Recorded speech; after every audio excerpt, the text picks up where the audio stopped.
অনেক অভিযোগ দিল, আপনারা কেন কথা বলছেন না? পুলিশ কেন কথা বলে না? পুলিশ কেন অভিযোগ বলেন?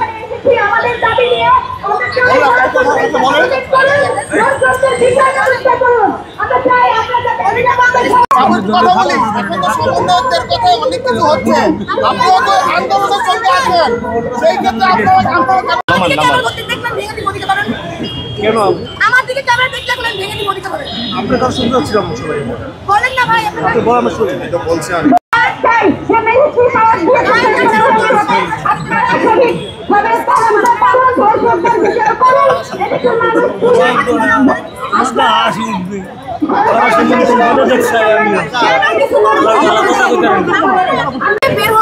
এখন নিরাপত্তা কেমন আছে আর আগের পাশে?